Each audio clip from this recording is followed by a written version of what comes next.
City College students are speaking out. Find out how they're reacting to the sudden internet app outage that happened this week. And one of City College's favorite restaurants is closing its doors. We'll tell you why. Coming up, an update in the search to find the missing Nigerian girls who were kidnapped and what the U.S. is doing to help. And it's Mother's Day weekend. What are our temperatures are going to be looking like? I'll have the latest on the weather report. News Scene starts right now.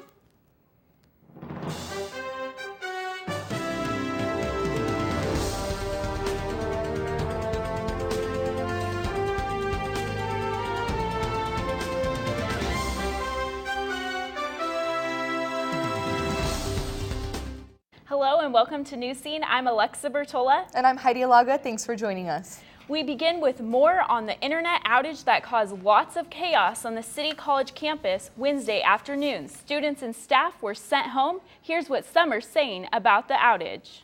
I walked in the office and no one was there except for one of my coworkers, and she had told me that no one's here, that we're going to go home because the internet was down. Actually ended up going to state. My friend came pick me up and I went to state because I had so many stuff to study for. Outage affected all 3 community colleges in the district. According to the district IT director, a network router was to blame. The device was replaced and the internet was restored 3 hours later. No issues have since been reported. And Apple users beware. The latest versions of Apple's iOS software is leaving users vulnerable to hackers. One German security expert tested the flaw and found hackers can access email attachments on a password-locked device. Apple is aware of the problem, but it's not clear at this point when it will be fixed. For more information on this issue, you can visit apple.com. Back here at home, one of our favorite restaurants is closing its doors. Larry Moser's here to explain what's going on with that, Larry. Yeah, that's right, Alexa. And some of our viewers may not be too happy with this story, unfortunately. News Scene learned this week that La Casita restaurant will be closing their doors. The restaurant, located just across the street from City College, has been serving staff and students delicious Mexican food at a great price for more than 30 years. News of their closing has some saddened. It's going to be a big loss for our faculty and our students. Oh, it's a bummer to hear. I love this place. I come here all the time after class. La Casita has had several owners over the years, but serving their customers has always been their top priority. We cater to students. We cater for them. That's what we're here for. With daily specials and menu items priced just right, it's no surprise 80% of their customers are students. It's great quality food on a budget. But it's more than just the food that draws people there. La Casita it has been a place where our students congregate. It's also a place where faculty will say, oh, let's just meet at La Casita. Over the years, the restaurant has also played its part in history. The biggest march in the history of San Diego, part of it, the group that planned that, which was Resistencia Estudiantil, was meeting at La Casita. After their closing, the land will be cleared to make way for a brand new condo development. But the current owners have already started looking for other locations nearby the college in hopes of continuing La Casita's legacy. This is just, let's just say, this is just a chapter that's ending. The book's still not over, so don't count us out just yet. It will be missed. It will be missed.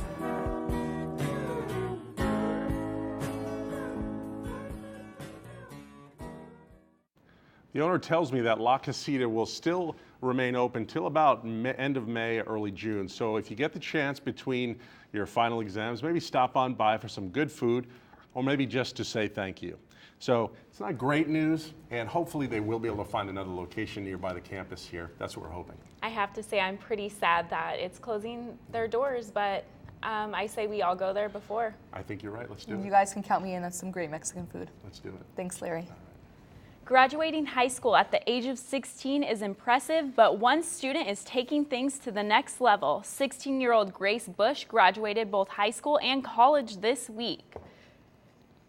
She earned a bachelor's degree from Florida Atlantic University with an impressive 3.8 GPA. Bush participated in a dual enrollment program which gives talented students college credit for some high school courses. She started reading at the age of 2 and enrolled in college by 13. But the ambitions don't stop there. Bush hopes to one day become Chief Justice of the United States. And some bad news for students. Government loan rates will increase this fall. The interest rates will go up nearly 1%, and it's expected that students could pay over $2,000 more in interest rates. Rates are expected to climb even higher in the upcoming years. Parents are defending the principal of Castle Park Middle School. Maria Elena Castellanos has this story. First and foremost, I think it's teachers working hard, believing in kids. That was Principal Bobby Bleich last September with his students at Castle Park Middle School during the visit from U.S. Secretary of Education Arne Duncan. Duncan praised the school for raising the math and science scores in just 1 year, the same year in which Principal Bleich started working at the school. Despite all these accomplishments, in February of this year, complaints were filed against Principal Bleich and he was reassigned to the Sweetwater School District.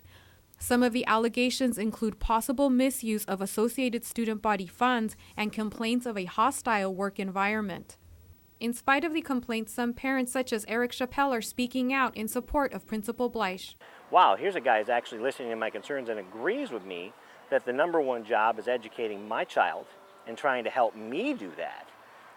Now, that was awesome. It was spectacular. And that's when I started to see a change in the campus. Alma Martinez is another parent that also believed Principal Bleich had the school on the right track.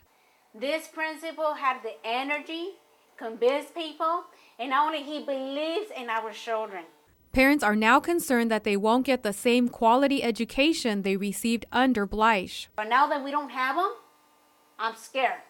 We did speak with a representative from the Sweetwater School District who confirmed there is an investigation, and for that reason he could not provide further details. Reporting for News Scene with photojournalist Pete Szymanski, I'm Maria Elena Castellanos. Parents are still waiting for a response and are hoping the principal will be reassigned back to Castle Park Middle. And the search continues for the missing Nigerian girls who were kidnapped from their school last month. Over 200 girls were kidnapped, sparking a worldwide campaign called Bring Back Our Girls. The U.S. intelligence team has even joined the search efforts. Here's what we're learning about the motive behind the abduction.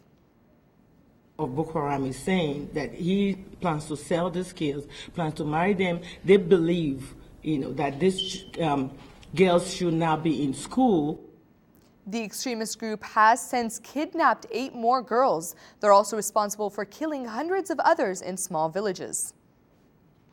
The World Health Organization just declared an international emergency due to the recent outbreaks of polio. The outbreak has now spread to 10 different countries. The announcement was made Monday afternoon. This is the first time the organization has issued a warning about the disease. Although there are no cures for polio, several vaccines do exist to help prevent the disease. And Mother's Day is just a couple days away, and we have details on one local place you can take your mother this Sunday. And in sports, Ronnie Doss has the top 5 plays of the week. We'll be right back.